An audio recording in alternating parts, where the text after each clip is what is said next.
Voidigo has a lot of potential that may never see the light of day, but I mean it's there, on tap, like a good artist not dropping music, or a good artiste working a blue collar job. Like what? You can take your time, but I'll be waiting. Being an achievement hunter, I essentially have to complete the game to the fullest, and damn, this difficulty spike is horrendous.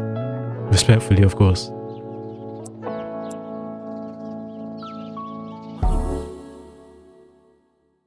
Have you ever heard the story about pillars of light older than time? This guy's voice is bassy as hell. He is all in my eardrums. Oh my god. The darkness outburst of them. No, like, so serious, like how close do you get to the mic? Do not worry. This is just the beginning.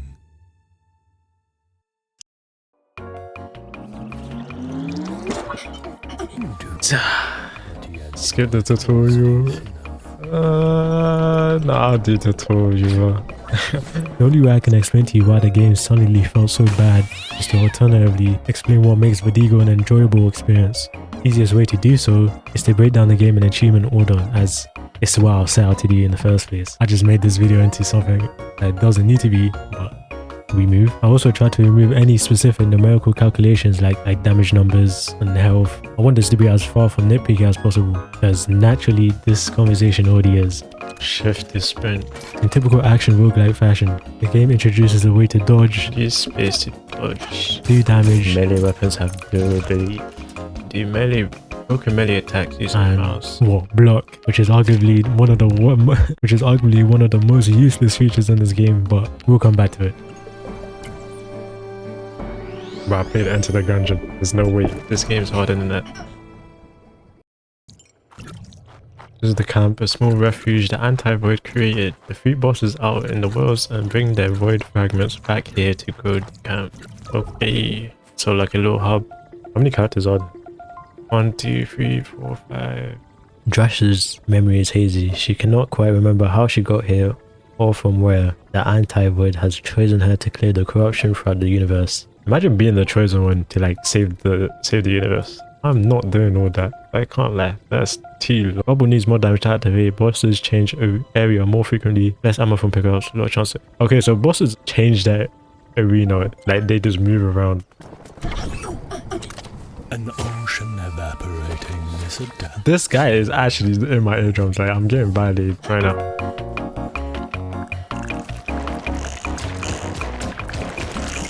What the? Yeah, this is it. I just killed my first 2 enemies, and this is the game I spent however long making a video on. Looks easy, I know, but of course the first one is dedicated to learning, as all good tutorials don't tell you everything. Just enough. Pick a door for an additional challenge, or use the door without a reward to skip. Failing the challenge will hurt. What am I looking at? Oh, the challenge. Okay, challenge was skip the challenge, or do not stop moving. Sounds pretty terrible. I'll do this. Okay, so it's like a challenge door. Oh, maybe stop moving won't be that bad then. What the? This game is very vibrant. This is what I've noticed. It's not like vibrant where it's hurting my eyes. It's just very bright. Will it wall bounce? I mean, there's a lot of walls, so I'm guessing it has to be somewhat decent, no? What is this? But playing a new roguelike is like, oh no. It's great every time, because I have no clue what I'm looking at. So max health for 80 shards. Why would I ever do that? When I have 7 shards, that is not a lot. I don't even know what these shards do, so I'm not even gonna... There's no point selling out.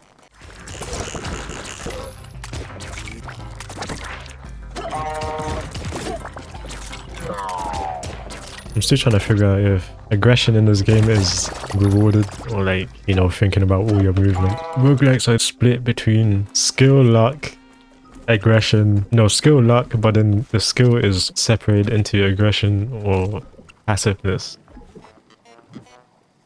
Where am I even going, man? While I'm over here getting lost, I kinda had a point. I'll just replace aggression and passiveness with strategy and reactionary. A roguelike could be both, but will usually tend to lead to one or the other, even though it can be determined by the game. Aggression and passiveness will also be heavily affected by the player and their playstyle. Voidigo in this case gets more aggressive reactionary wise and heavily more passive in strategy the further you proceed in this game, but not really passive how you would think. I mean passive. You use the same amount of strategy.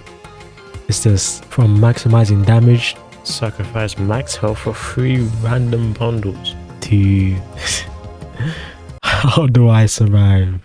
Yeah, that's another strategy later down the line. I'm liking the combat. It's like, it's not doing too much, but you know, there's some diversity, some cool things you can do. Maybe even makes the game too easy.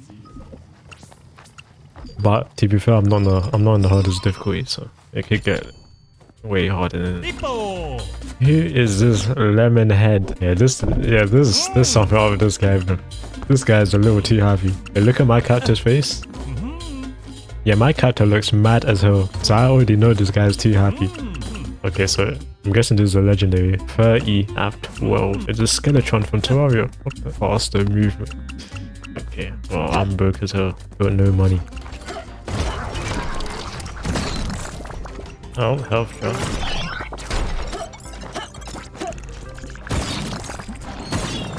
Okay, I'm seeing the ammo being a problem. If all the weapon what? Huh? Can I speak? Yeah, if all the weapon counts are like this, then ammo is definitely gonna be a problem. Oh! Second phases. Alright. Okay, game, I see you. I forgot there's an actual dodge roll in this game. But this boss with an actual gun is so easy. Easy first boss, or I guess second boss. There's a small part of the anti-world where you can trade your resources to help you on your way. Interact with the entities here to customize your build. What am I trading? Oh, I see what it means. So this is what I trade for that. Let's see, I get something that can mix with water. What's stopping? Nah. Oh, and I can just keep going. I can do this again. Sacrifice max health. How do you get max health? Is it items or is it... I'm guessing it would be an item. Or is it like enter the dungeon where you have to flawlessly kill the boss? I'll leave it at that.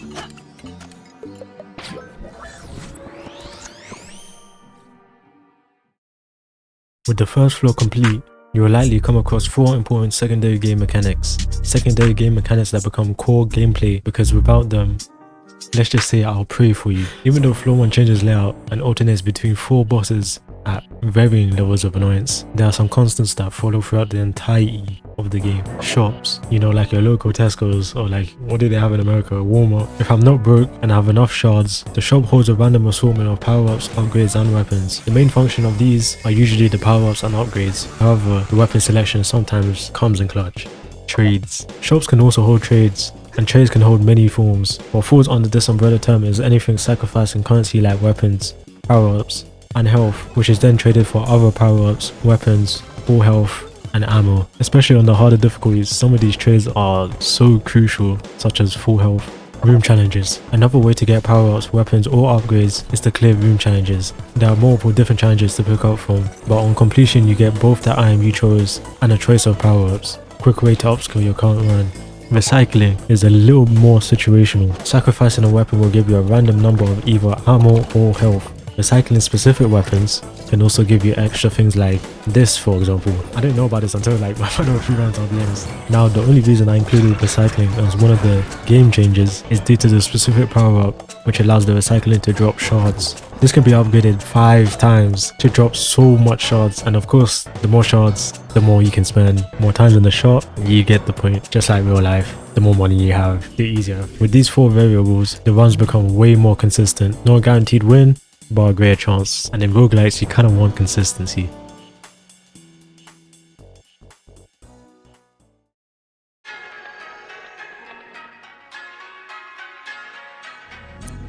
We're gonna do a little time skip because once you've seen all floors, you've seen it all.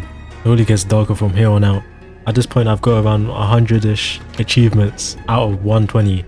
Yes, even the achievements are a visual indicator of this big ass spike, this spike of doom. So I played a little bit ahead, 7 hours. Don't look at the deaths here. I was just playing around, you know. Let's look at the 2 wins. Some of these achievements include killing all bosses, killing a certain amount of specific enemy types, and then I also have to, well, one of the achievements over here is feed and make 10 abominations, looking goofy as hell. I'm also gonna try a new character right now. I finished Intense, and now it's the second hardest difficulty, Brutal, which says you get punished a lot, but I guess we'll see. Oh! I did this all on brutal difficulty, 2 above Rogue. Okay, I see what they mean by it. Mistakes? Jesus. Did I just get 1 tap? As Rogue is what I like to call an easy medium. I feel unsatisfied from its completion, and its completion feels unnecessary and bloated. For example, there's actually 3 difficulties below Rogue, and I'm not gonna lie, they must have added these just to get B-roll footage or something. I don't know.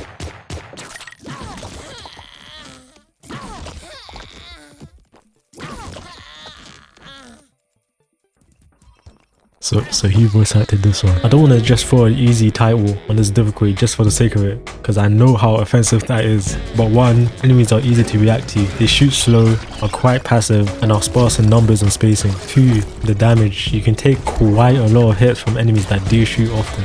And 3, I feel like they are very graceful with the health and ammo. When you take damage, the game has a system where it will start spawning health from breakable parts of the environment. And when you're low on ammo, you get ammo relatively quick from the next enemy you hit. Why did I kind of spear? It helps reward aggressiveness, but in doing so, the lower difficulties are easier. But this does come with previous roguelike experiences. This game is very forgiving. The game is confused. I'm even confused. At this point, even you're confused. Because why am I complaining about how easy the game is with so much confidence while simultaneously crying about how hard the game gets? Well, it's because it's both. I'm hoping that you figured that out, but it isn't black and white, sunshines and skittles, but it quite literally is a game too easy to start and very hard to power through.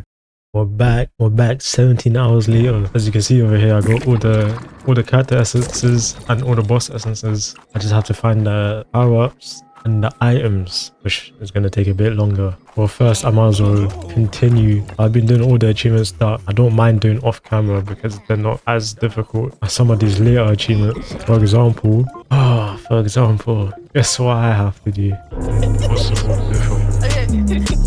And I've did 1 run on this and it looks like I get almost insta-kill. So obviously the big problem with this is the enemy firing speed is just like the difference from brutal and impossible is actually insane. I think on brutal they only like 2 times the speed, and impossible is like 4 times from the original moderate difficulty. Like why is he running so fast? There's no need to be running that fast ever in your life. Do I sell? I mean, yeah, there's a few uses. I mean, it's impossible difficulty, so I'm not gonna be going for the essences because I'm not suicidal. So, you know, boring bazooka. I guess we'll see how good this is. I mean, is this a normal? It's a normal rocket launcher, I guess. I mean, it is called boring bazooka.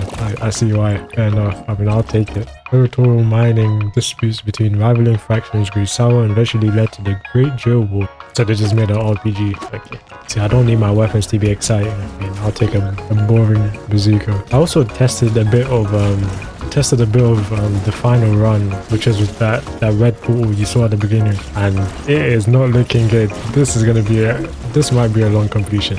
I really have to focus up.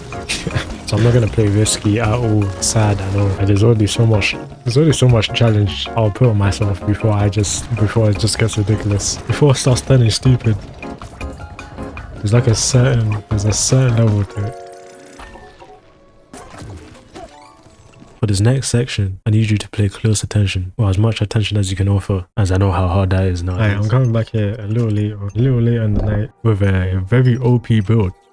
Right now I have, yeah, you can just see my items, and this weapon is very good. I'm comboing everything with the Celestial Mass, which comes with Dr. Fusion, the character I'm playing right now, and I'm using every single button in the entire game for passive damage, and because everything gets pulled towards me, rocket launchers are very busted, and this is probably the best rocket launcher you can get. And I just got an extra heart because I did a void challenge. And the only reason I'm this far on the run is because I have an OP build. Like, Jesus Christ. But hopefully I can seal the deal.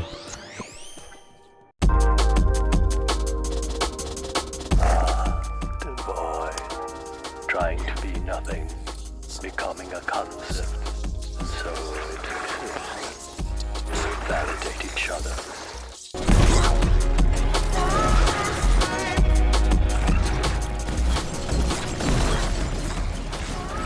So I want to get out of this room as soon as possible. How I do the last boss is I clear all the totems first, then I actually start fighting. But there's no point staying in a room where my damage is capped.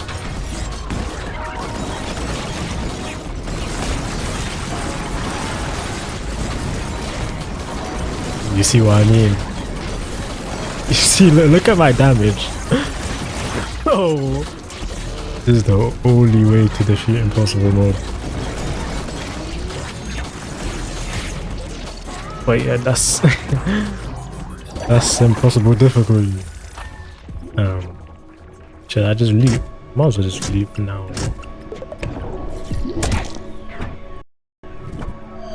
This is my first time leaping, buddy. The only reason I'm able to live is because of one singular mechanic. The ability to use my legs, a jump. The mechanic which makes blocking essentially useless. Why block in one direction if I can just jump and avoid it all? Why block only projectiles if I can jump and dodge every type of attack? Even if impossible is a gimmick difficulty, relying on a singular spam mechanic is, I guess. It even seems intended as they're these specific enemies from the void. When jumped on, will teleport to a new close location relative to the player, as if neutralizing the jump stomping combo. This honestly just ruined my day. Why can they instantly attack after being stomped on? It just creates this loop of jumping on them and then jumping on them again. You're also incentivized to jump on them because the enemies block every 2 seconds, because I guess the AI transitions from different states at faster rates too. Especially with a turbo weapon, you might as well say goodbye to the run. Restart, call it a day, say goodbye.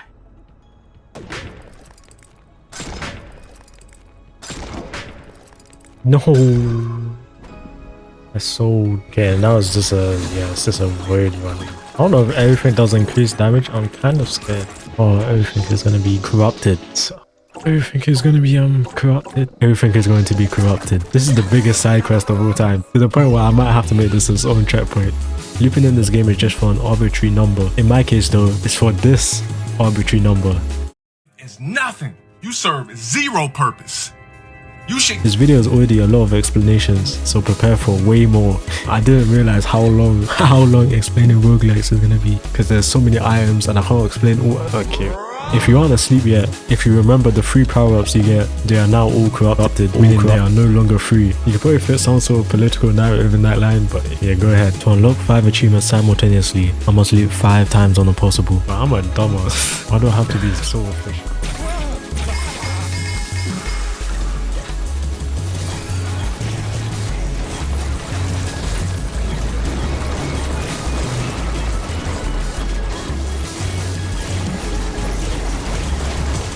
Yeah, there's no way.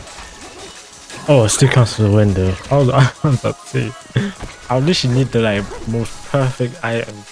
At least I got one on impossible, and I need to somehow loop 3 times on impossible difficulty. Bro, this game got me started and I'm a bit too excited. Yeah, that was one loop.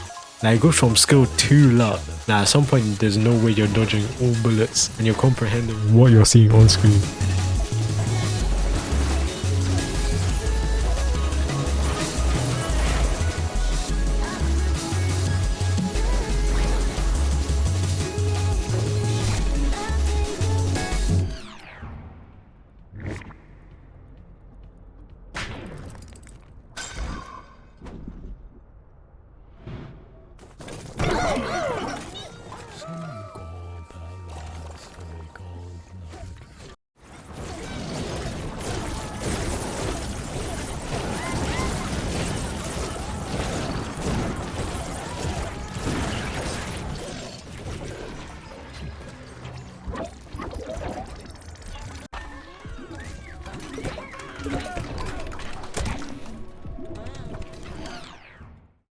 So you've somehow made it through the impossible, and you loop through it a couple more times. How can there possibly be another run after this one? Well, I can tell you, the final impossible run is pure rage bait. Albeit probably meant for completionists like myself, it contains all the gripes I had with the game funneled into a singular mode. When I tell you the anti-void corrupted everything, most fodder enemies are void, and the game feels even faster due to all the projectiles I don't even know. What I once thought were decently balanced boss fights become spam. Every boss fight is now the last boss fight. Right.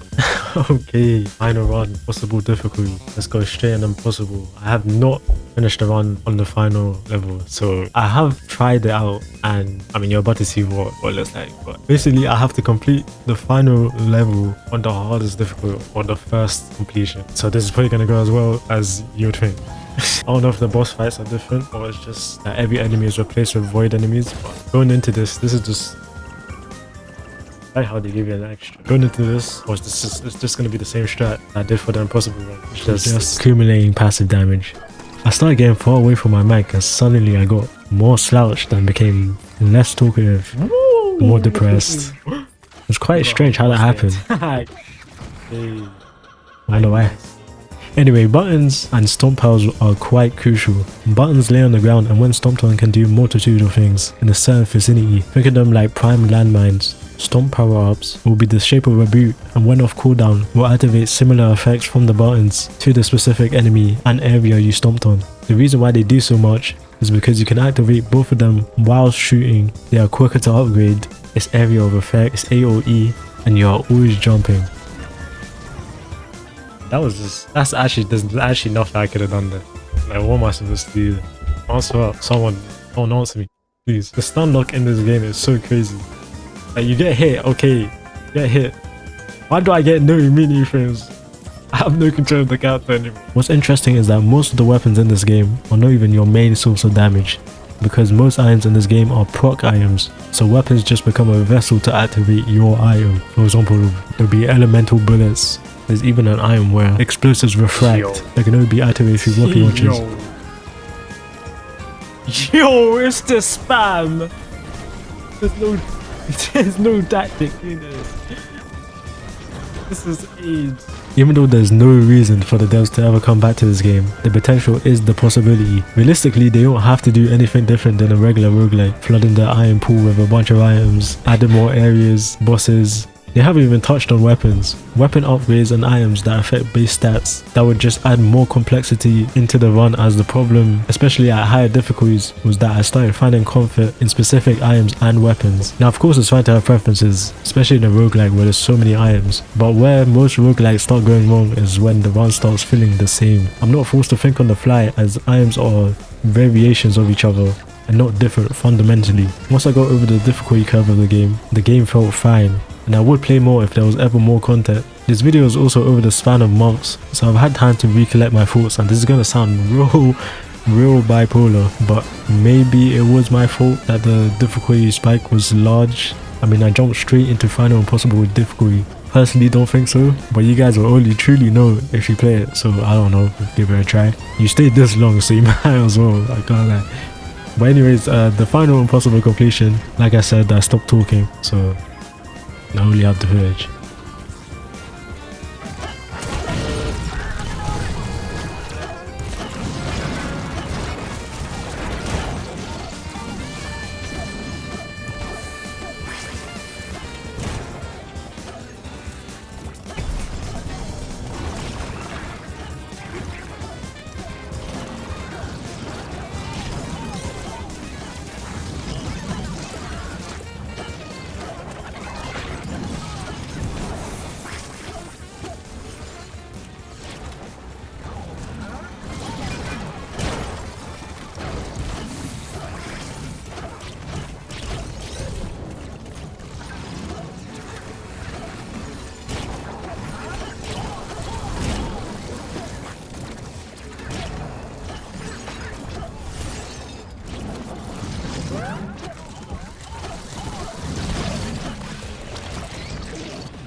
Let's go.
Tenebrous one, at last.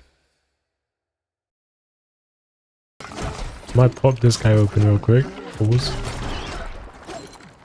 That's just not a sentence I need to say ever in my life. But, you know, video games, I guess.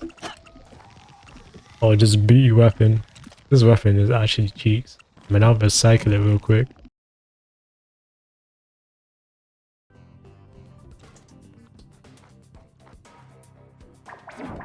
And 2, 3, 4.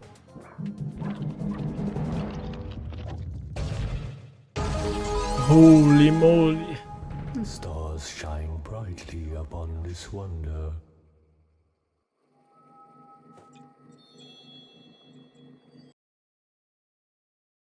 Melee weapons have durability. Do broken melee attacks using mouse. Voidigo makes me sad. The same feeling when your favorite. There's so much potential, but you as the consumer, you're not a mind reader.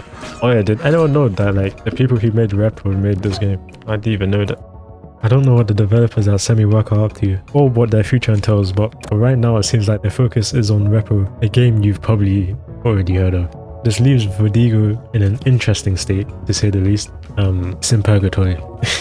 It's in purgatory. When the last update is 2 years ago, I would suspect that it's been sunsetted. Maybe I'm just greedy, maybe I'm spoiled, but I'm not a mind reader, and definitely not a news outlet. Hopefully this video does spoil like age milk.